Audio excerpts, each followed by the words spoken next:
Hi, everybody. On this episode, we are going to talk about what it takes to have true, deep integrity. We're going to talk about the strategies that are implemented in creating a long and consistent network of individuals. And we're going to talk about what it takes to be a real consistent person in our lives. And we're going to do that with our guest, Paki Phillips. Man, I appreciate you having me, man. That's an excellent intro, man. Oh, thank you. We always talk about intros. That was excellent. Those are, if I had to classify the characteristics about you that I really admire, those are three that come to bat like immediately. I appreciate that, man. I appreciate it. I'm gonna have to listen to that every morning. Oh, okay. While I'm in the shower, man. Listen to Tyus. Do you ever use ChatGPT?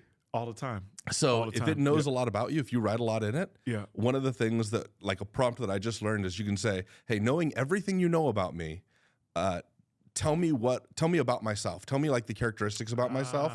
Okay. And it is terrifying, but wonderful. Like it's nice and positive, and it'll tell you nice stuff about yourself. Well, I need to do that more, man. That's a little motivation. Check it out. So I met you through the studio. Yes. You've been running a podcast for how long? So we launched in July of 2018. So we've been 6 years, going on 7 years now. And that's a long time. Yeah. Like, that's longer than my relationships. These are longer relationships. That's good stuff. Good stuff. Yeah. All the important. So how did you? Well, maybe we should start with why before we go into how. So we launched. So it's funny. I'll back up a little bit. So we were gonna start a real estate podcast like in 2016 with my partner and I, Chris, and I'm in that space. I'm in the real estate property management space, and I get bored with it. I would get bored, is the bottom line. So me being from Chicago, Chris being from Detroit, we kind of got the United Nations going on. We wanted to kind of bring that culture, of Vegas. So we were really looking at like, how do we spotlight what's really happening behind the lights of Vegas versus the Strip? So we came up with this concept of Vegas Circle kind of being in our circle and really spotlighting what's really happening and who's really building the city. So that was kind of how Vegas Circle started. And it was going to be within real estate specifically, but then it kind of moved out of that? So it was, originally we didn't have a name for our other podcast that we were going to do, but this particular one, we just formed it Vegas Circle, but that actual business plan and idea was to show the culture and show the business owners that are building the city. Gotcha. That was kind of the goal. Yeah. Okay, so as you know, but not everybody's got a podcast, although it seems like it's getting to that point. Yes. Yeah. But they're not that easy. Not at all. Yeah. And they start off being pretty easy because you're just talking to a microphone. Yes. Yeah. But then over time, you mentioned, hey, I get bored in real estate. One of the things somebody told me that you shouldn't follow your dreams, because if you follow your dreams, it will become a job. And then you'll get bored doing it, and you'll find out that the things you dreamed about doing, you now kind of resent a little bit. Yep. And so how did you avoid resentment as this relationship with the podcast continued forward? So I think I'm a little different. And the reason why I say I'm a little different is I absolutely love this. This one-on-one of us talking right now, I absolutely love. So I'm a big foodie. So going out to restaurants, breaking bread with people, that's my thing. So that's what one of the pieces of the podcast is talking about, what's your favorite restaurant in Vegas. So I don't think I can get complacent is what I look at with building the podcast, because you learn so much from people when you sit down with them and kind of learn their story. You learn, why they do what they do, right? Why they built, what they built, why things have failed the way that they failed, why their company's been successful. You're laughing about relationships, right? Like why the relationships with, marriage-wise and stuff like that. So I think just overall, every interview's different, right? And I think that's why we built the Vegas Circle. Like, whereas when we were looking at real estate, everybody kind of does the same realm. Whereas we might have an athlete come on, and yes, they were successful in sports, but then how have they built their life after sports, right? We might have somebody in the real estate space, but how they build their brokerage, how they building the network, how they're building the client base, like what's behind the curtain. So I think it's always different. And I think when we keep it fresh that way, it keeps me locked in and keeps me wanting to continue to keep going. So was it, obviously there's variety within people, but you could make 100%. The argument that there's variety within buildings. For sure. Right? Yeah. But it sounds like you just have an inherent curiosity toward people. That is the best way to explain it. Yes. Okay. 100%. Yeah. Okay. Yeah. If you have to give me, this is a mean question to ask you. 3 of your favorite guests over 6. Yeah, of course I'm going to ask you that. It's one of the cruelest things to do. So my friend, shout out to my friend Nito, because I was just on this pod. He just got me with that too. I almost want to change it up, but The one that I will say right off the bat, I have to say this just being from Chicago. I'm wearing Chicago right now. So Matt Maxon was the producer of The Last Dance. Now has a current episode with the Netflix. I can't think of the name, from WWF. Who built WWF? This has been blowing up. Yeah, this is everywhere. He's the McMahon. Vince McMahon. Vince McMahon. So he's produced the current Vince McMahon show, but just having him during the pandemic, we interviewed him. That would have been 4 years ago now, right, when that came out. So that would have been 2020. We interviewed him right during the middle of the pandemic, and it was just awesome to be able to learn the stories about Michael Jordan, just growing up and seeing all of that. So that was classic for me. You said 3, man. It's too hard to you can just give me the one you hated the most. You said what I hated the most. Yeah. Chris actually told me what he hated the most, so I won't put him on blast. But I wouldn't do that. Robert Frederick, I really liked also. Robert Frederick, he built a company called Circle, and I don't have my phone. No relation to the podcast. Not in relation to the podcast, but we had to have him come on because of Circle back name. But what's interesting about him is he has like 40-something patents, like MIT grad, just honestly like a genius. Amazon bought his companies years ago, like he's on Jeff Bezos' documentaries and things. Oh, wow. So honestly, what we've built, what we use right now, Siri and Alexa, he's the one that built it. Wow. He's the one that developed AWS, like genius guy. So interviewing him was just so cool to learn about like the data mining and just how companies do the things that they do and what happens behind the scenes. Was just an amazing, amazing guy. Matter of fact, shout out to Robert. I want to interview you again, man, because he's a special guy, really, really special guy. And then other than that, I mean, a third one, there's too many between. Who was that musician you had that mixed all the albums? And we're actually putting his interview out pretty soon. So that's oh my Lord, what is I can't. Bonsai Caruso, Jesus, I'm sorry, Bonsai, my apologies. So Bonsai Caruso, yeah, we're gonna put his interview out pretty soon. Bonsai's been a 6-time Grammy winner. I met him through another close friend of ours, International GT, who I've had on the podcast a couple times. Local artist, and he's produced a lot of stuff. Currently lives out in Atlanta. But there's too many to name, man. It's hard. Bonsai slow rolled everything. Like you didn't know that he was as great as he was. Yes. But as the conversation goes on, you're like, wait, you've worked with who? And exactly. Everybody? What? Everybody? Yeah. And he didn't want to show off in any way. Yeah. You just kind of like figured out as it happened. You know, so amazing. You say you dialed him a lot. So my friend in National GT, Glenn, he's like, just wait, because he's like, wait till you meet him and you start. He's so humble, and he's developed Mary J. Blige and Method Man's like top album, Biggie's album. I mean, just everybody. Wait till you hear the podcast come out, but he's amazing guy. It's a great episode. Yeah, all the Marleys he's produced for, got Grammys from. Yeah. Amazing guy. I was really impressed by him.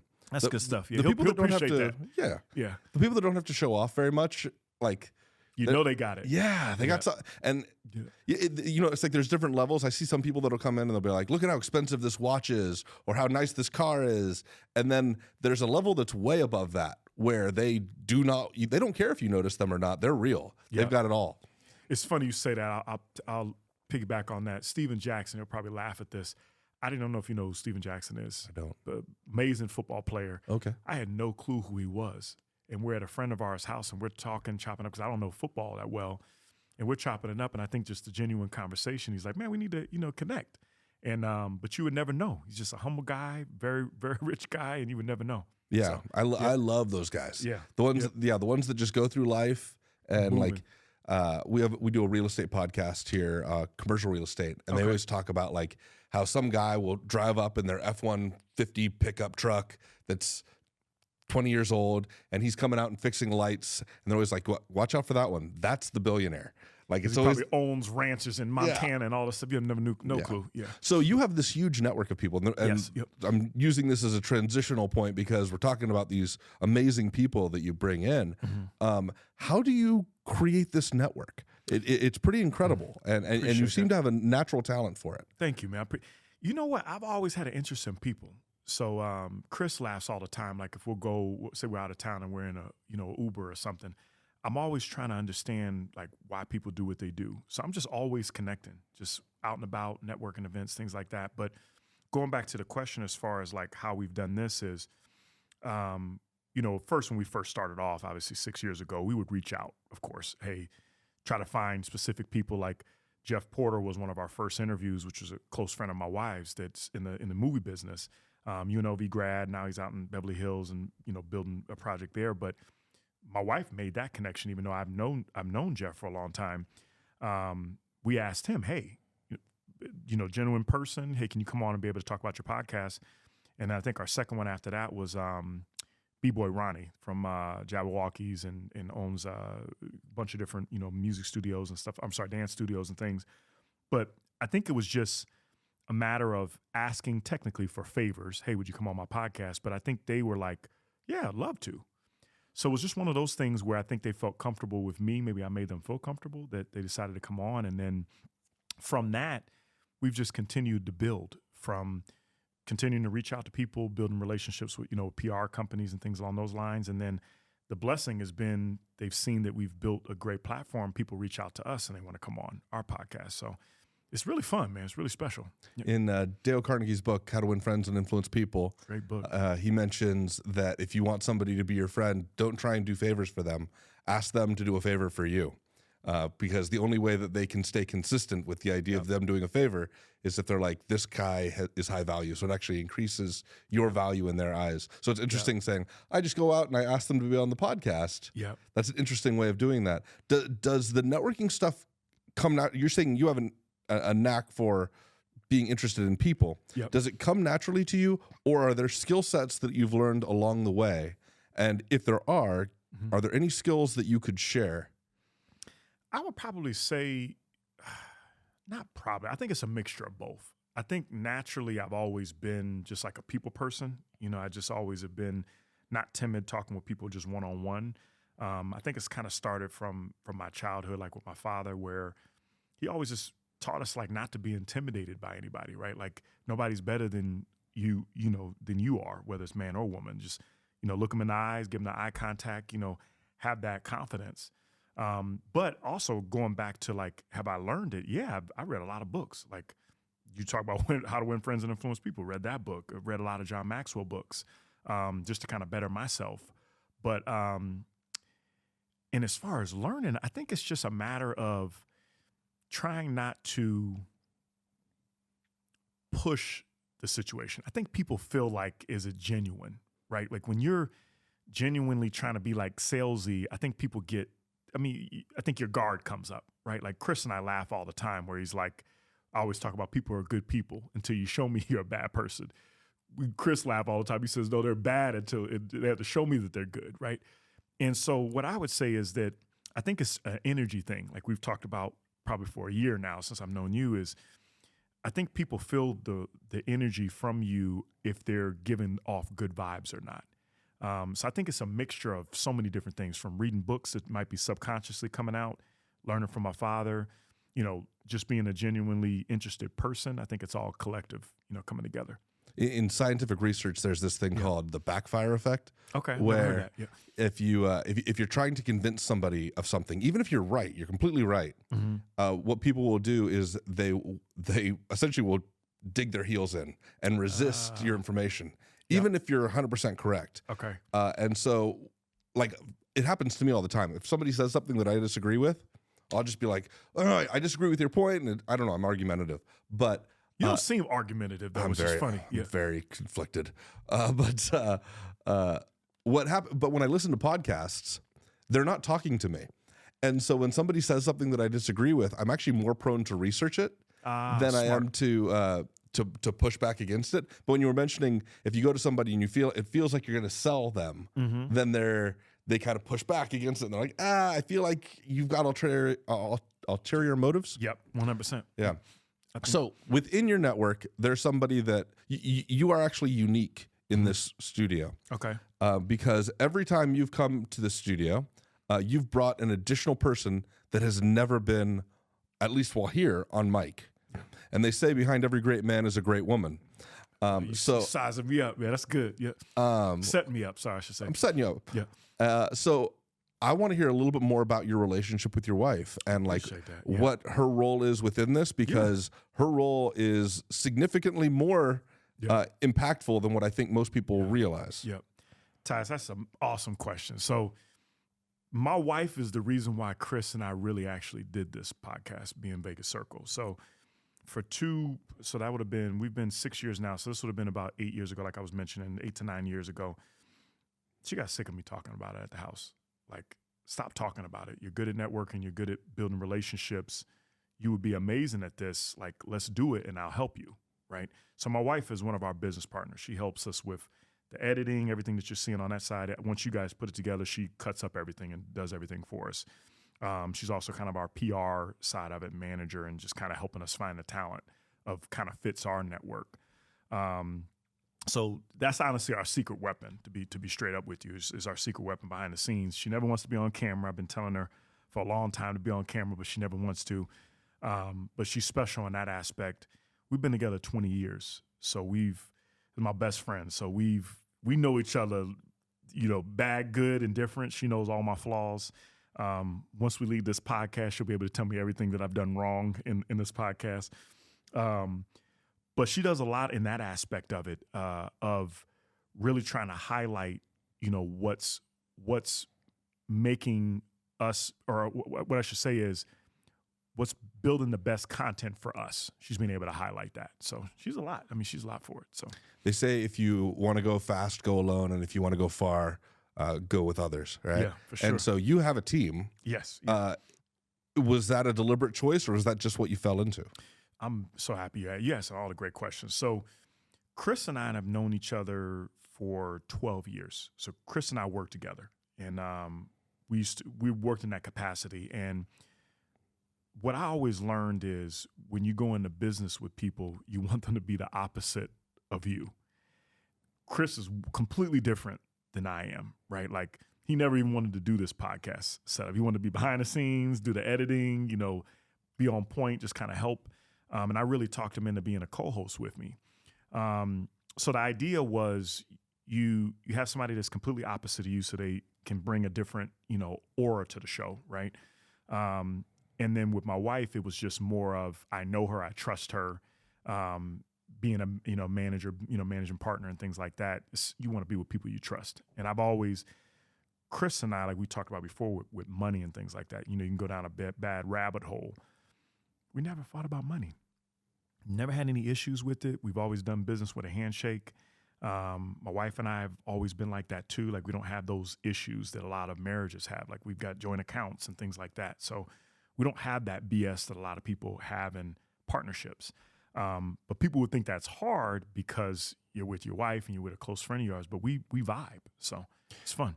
So I know so many people that have tried to do ventures with other people. 100%. Yeah. And the partnership is specifically the element that often breaks things apart. Yep. And especially when people don't align, which is something that's going to inherently happen when you're saying, bring in somebody that's completely opposite of you, right? It seems like you'd butt heads. True. What are some strategies that you guys have found or that have happened upon you that has made this work for such a long duration of time? Like, you at least have a legal contract with your wife. Yeah. But Chris is with different. Chris, I mean, if you're saying on a handshake, doing something for 6 years on a handshake is a long commitment. You know what I think it is more than anything? We let each other be us, right? So, like, I know what Chris is good at. He knows what I'm good at, right? So I'm the people person. I'm the going to the networking. We laugh all the time. We have a running joke where he doesn't go to a lot of the events. Chris will be at home with his wife, Savannah, and just be kicking it. So I think the biggest thing is, because we've worked together, hours outside of the podcast, right? We already have kind of seen and don't annoy each other, right? Because people can get annoyed really fast. And I like him, and he likes me. So I think it's more of like a brother relationship. Yes, you're probably going to get on each other's nerves at some point, but I think there's a respect in it, and we let each other do what we're good at, right?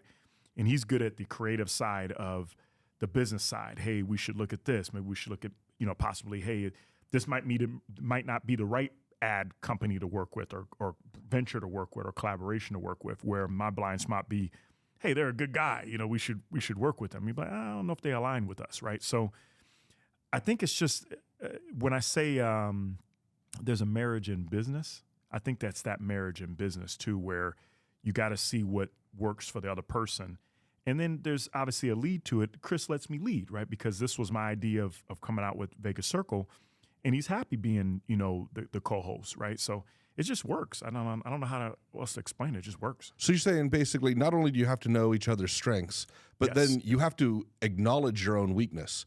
And 100%. in that acknowledgement, release the responsibility and say, I'm going to trust this other person 100%. to do the thing that I'm just not well equipped for. 100%. Yeah. All right. Like comes to spreadsheets and building drive. That's Chris's thing. I'm not going to be the one typing up the spreadsheets and doing all of that. I'll look at them and try to figure out what's in there, but that's Chris's thing. You mentioned going to these networking events. I need to start doing that. You got some recommendations? Yeah. It's too. We know a lot of the same people, so I don't go to any networking events. I think more than anything, I think it's been. I'm trying to think of the last couple of networking events I've been to. I'm trying to think of one on there. Cigars and Conversations. Shout out to Rich Robledo and his team with them. That's a really good event that they do. They do. I think it's the third Thursday of the month. I've had Rich on my podcast too, who's a broker in the real estate space. How do you find these events? We got invited, which was really cool. Sometimes you just get invited, by people. And then those people that are there are people that go to other events. So correct. What leads to the next? And I think probably too, social media is huge, right? People are always passing information around also. So I think Rich I met through another friend of ours. I'm trying to remember where I met Rich. I think I met Rich from Blake Wynn, if I remember correctly. Or I might even met him before that. I don't even remember. But the bottom line is we get invited to a lot of stuff, which is really cool too. But Cigars and Conversation has been a consistent one because it's a wide variety of people that are there. And we've also thrown events too with Vegas Circle. We've thrown a couple of events over the year that have been successful to kind of put some of our guests in the same room. So that's cool. Fun. Yeah. So we just moved the studio over here, and we're talking about potentially using the other space and maybe occasionally holding an event. So if you want to hold an event, all right, let's throw it in there. Set that up. Yeah, that'd be fun. Good stuff. Yeah. So you go to these events on a regular basis. Yep. Occasionally, I'm assuming you're going to see somebody there that's new that doesn't do this on a regular basis. Yep. What are the things that people do wrong when they're at like a mixer or a meetup event? That's a great question, Tyus. That's a really good question. I don't know what they do wrong. So I don't think maybe I don't pay attention enough of what they're doing wrong. But you're socializing with the people that do things right. Yeah. Well, maybe just because I'm probably, I don't know. Maybe trying to overdo it. Probably just an energy thing. I think you could probably feel if somebody's bogus or, I don't know. Maybe it's because I'm from Chicago. You probably size people up a lot, so you can probably see the body language from somebody. I don't know, but I probably would say more than anything is, I think if you're too salesy and you're really trying to do too much and you're trying to push the conversation, that can turn people off. I think if it's a natural relationship, just like anybody meets when you're talking with somebody, kind of going back and forth when you're talking about how to win friends and influence people, it's that tennis, ping pong analogy, right? There's just ask a question. If they're answering back, you can tell if they're open or not to respond to you. So I think it's just those simple things. But I would say, not to go down a rabbit hole, I think that if people rub people the wrong way, you can probably tell just for them not saying anything, you can probably tell across the room, like, okay, they're either fighting or they're not vibing, So you mentioned social media, and we've talked about mixer events. Mm-hmm. And in both situations, people seem likely to put their best self forward and potentially not show who they are or their opportunities. They might. Okay, yeah. I know where you're going. Yeah, for sure. And I'm curious in regards to podcasting, because that's kind of my world. Sure. I find that when I do a lot of social media, it ends up changing who I am, and I start changing for the audience. I start being like, oh, this is what they like. This is what gets views. This is what gets likes and thumbs ups and so forth. Have you ever experienced that? If so, has that been a problem? And if so, have you done anything to combat it? Now, are you saying us personally, like Vegas Circle trying to do the likes, or guests come on to kind of do the wow factor, like the shock factor? It's more of do you find that your audience changes you as a person? Like whether it's the mixers or whether it's, if somebody goes to mixers every day and they get dressed up and they look like that, yep. Do they suddenly become a person that wears suits every single day because that is now their world, right? And does that change who they previously were? That's a good question. I think for me specifically, I would say no, because I think I'm 45 years old, so I think I'm past like trying to be better or act better than what I am. I think there's a maturity factor, right? Like maybe at a younger age, you're trying to maybe I would have develop yourself. I don't know. Yeah. I don't know. Maybe No, that's an interesting idea. If I think maybe at an immature age, maybe if I was 25, I don't know. I don't think I'm the same person at 25. I'm going to check your answers against your wife. Yeah, you could 100%. She'll tell you. She's been 20 years, so we got a long runway. But I don't think it's changed us. I think it's interesting because Chris and I have talked about this.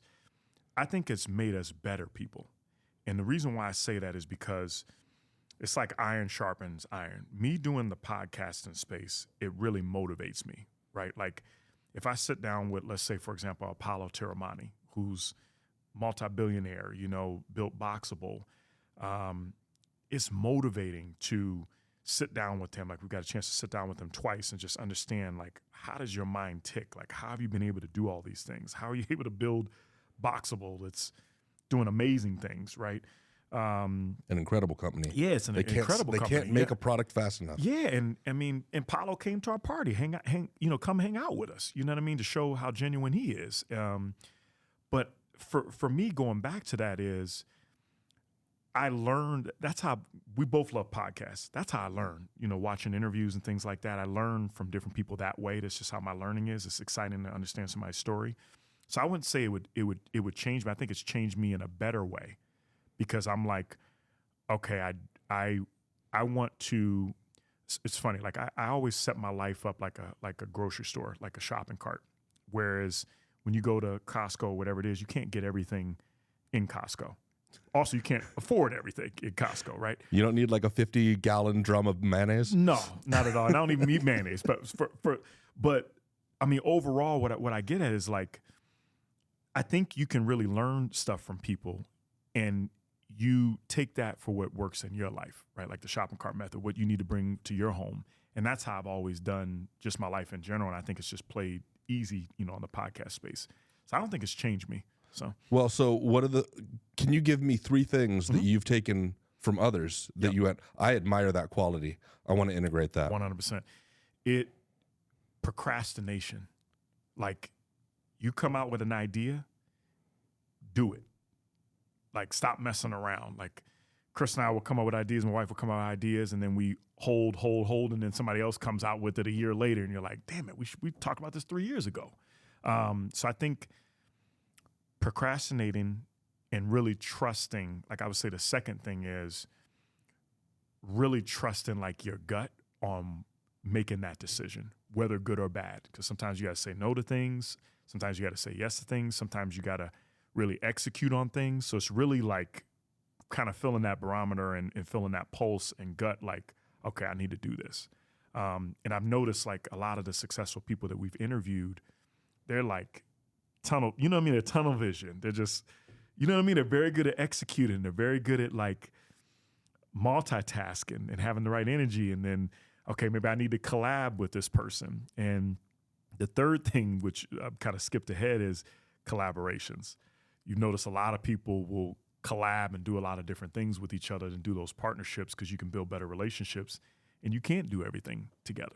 You can't do everything by yourself. So collaborations is huge. That's awesome. I like all of those. Yeah.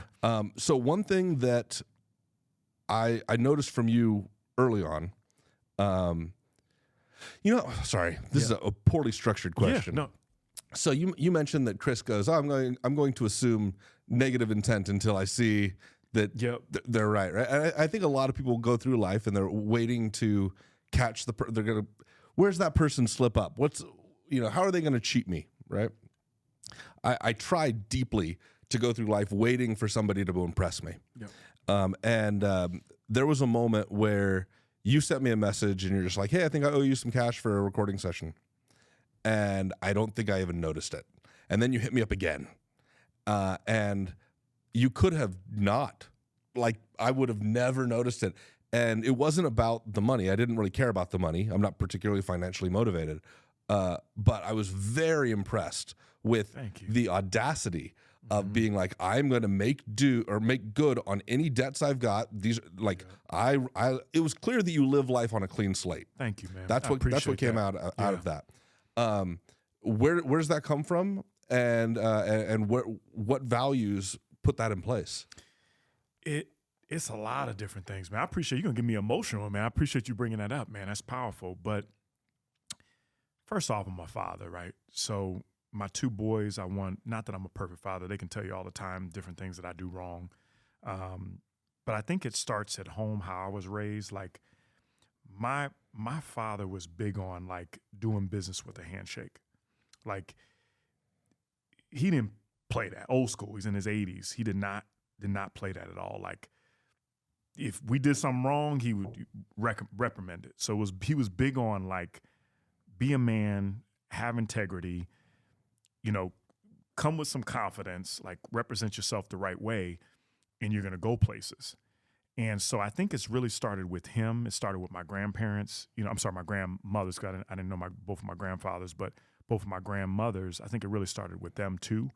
It's just kind of setting that foundation of just representing yourself the right way. Like when you leave this house, represent your right way. You don't have to be an ass when you leave this house. Like represent yourself with some class and some professionalism. And so I think I take I take pride in that. Like I take pride in my name and what you just said right now. Like honestly, it makes me emotional because that's how I try to live my life, where people know if they say Paki's name, they know, that's a solid guy. I like really live by that. And I want my boys to see that at a later age in life where they're like, damn, man, our dad was solid. Like you can't take that from nobody. How old are you kids? 10 and 8. Oh, so yeah. They're learning right now too. Yeah. And that's one of the reasons, why, when we first started this podcast, it was bad. I mean, it was X-rated. We were interviewing pimps and doing all type of dumb shit, right? So I wanted to be proud of, if they listened to a podcast or they heard of it, which now they listen to a lot of the podcasts and they're learning from these people we're sitting down with, and they're sharing it with their friends and things like that, which is really cool. And I know I'm rambling, but I think the biggest piece is, if people say my name, they're going to be like, he's a solid guy. You know what I mean? He lives with integrity and he's not going to screw nobody. And I think that also goes back to you asking about guests. As you know, this is a small city, being in Vegas. People know people. We know a lot of the same people we didn't know over the years, right? And everybody's connected in some way. And a lot of times they'll come on the podcast because they're like, oh yeah, he's solid. Like, yeah, definitely connect with them.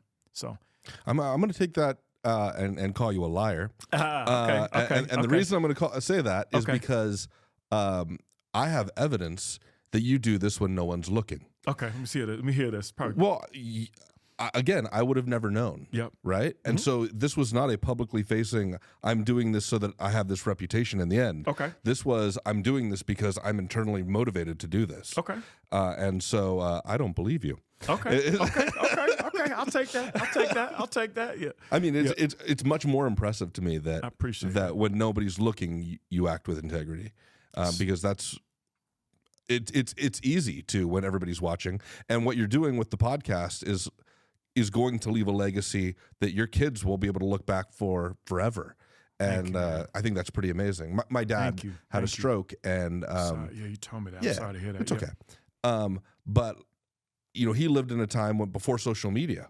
And so I'm capturing all these stories and everything from him right now. And I think back and I'm like, man, wouldn't it have been amazing if he had recorded 6, 10, 20 years of him? Because I could feed that into an AI and be like, let's have a conversation with my dad. And that'd be amazing. You giving me chills, man. That's one of my goals, is to interview my father, just because he's 83 now. I think you and I talked about this. We might have. But yeah, I want to interview him. That's a great idea. Bring him here.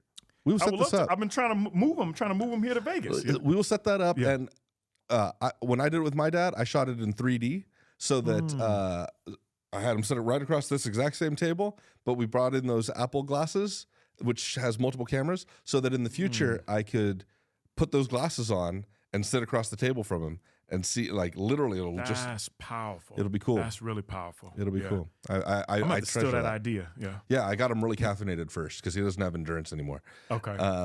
But yeah, when your pop gets out here, let's do that. All right. Take you up on that. Yeah. What's the one question that I should have asked you that I haven't?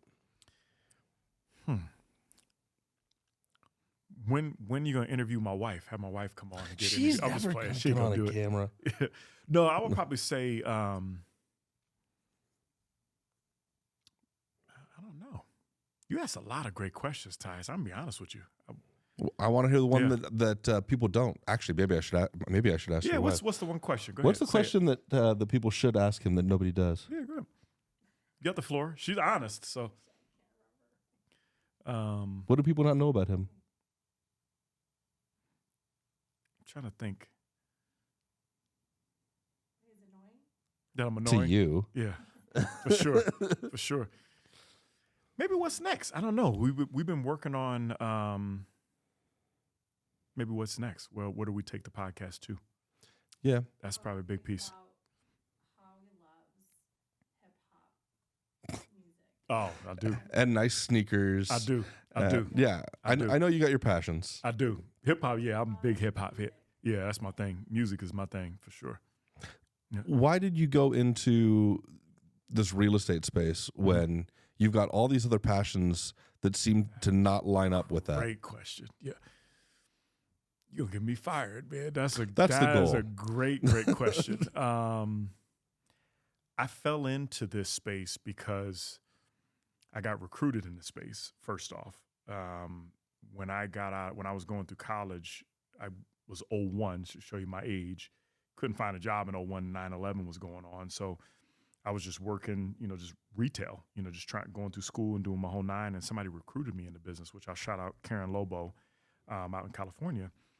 And honestly, getting in the space that I'm in now, it's a great career on this aspect of you can make, fairly good money. You can take care of your kids. It's a solid industry. The pandemic, didn't hurt the pandemic in the space that we're in. But I know I'm called for more. I'm glad you're saying that. You must be listening to our home conversations, but I know I'm called for more. So that's why I started doing this, is trying to, get my name out there and do some things that can continue to keep me excited. Within that calling, what would excite you? So outside of the podcast, you get the call from whoever, right? And you go, that's a really exciting project. What areas of life do you want to go down? I absolutely love the podcast space. So if I could do this full time, I would 100% sign up for it. I absolutely love, like, I'm beyond excited to be able to sit down with you. Like, this is just what I love doing. So, I think it would be that space. It would be more trying to build. I think I really want to get more in, like, the event space down the road too, is really getting involved in that and maybe doing things on a bigger scale on interviewing, maybe more lives and things like that. So I got some things up my sleeve that hopefully will be able to come into fruition. Have you done like a live stream one? I'm trying to think if we did live. Yes, we did one at our first one at what's downtown? First Friday. First Friday. We did one of them in 2008 during the summertime. We did a First Friday live. That was horrible. That's a Vegas local thing and it was horrible. What happened? We just sucked. We just sucked. I think we had one interview that was good. Everybody else was just, I think we just didn't. Were you just having people on the street coming up to a mic? We were going like into different businesses. Like I think we spoke to like an artist, or we spoke to whoever it was. We would pull them aside and kind of going with that concept of it. And I think one of the artists, we sat down in her studio there and had a good conversation with her. I think that was the only one that was good. Everything else absolutely sucked. So and you said we're not going to try it again? We did say we were going to try it again. We just never lined up to be able to do it. Didn't happen. Yeah, we just never lined up to do it. So, as a foodie, what's the best restaurant in Las Vegas? Oh, you asking my favorite question. So this is the last meal. This is the last meal. Only one? You get one. Oh, okay. See, if I gave you a bunch, you have so many options, and you'd hedge your bets. That's extremely hard to pick one. I love Italian food, but I love soul food. So I love soul food. But I would say, shout out to Kali Bash. I'll give it to Kali Bash. I love them African food. All right. Yeah. The reason I'm asking him that is he asks that in every podcast he does. Yeah, I do. Yeah, for sure. Yeah. So sure. Figure I put you on the spot for it. Good stuff. Good stuff. Where can people find you? So Paki Bomani on everything, and then Vegas Circle Podcast on everything. So One more shout out to question. Pure Drama too. If you went back 20 years, what piece of advice would you give that person? That is a great question. That one's more for me than for them. 20 years ago, you got to take more chances. Like you have to take more chances. Like I wish I would have took more chances. I wish I would have traveled way more. We do it now, even with our kids. We still travel, but you got to take more chances. You only got one life to live, man. So you got to take more chances. Thank you. Yeah. Appreciate you, man. That was good stuff, man.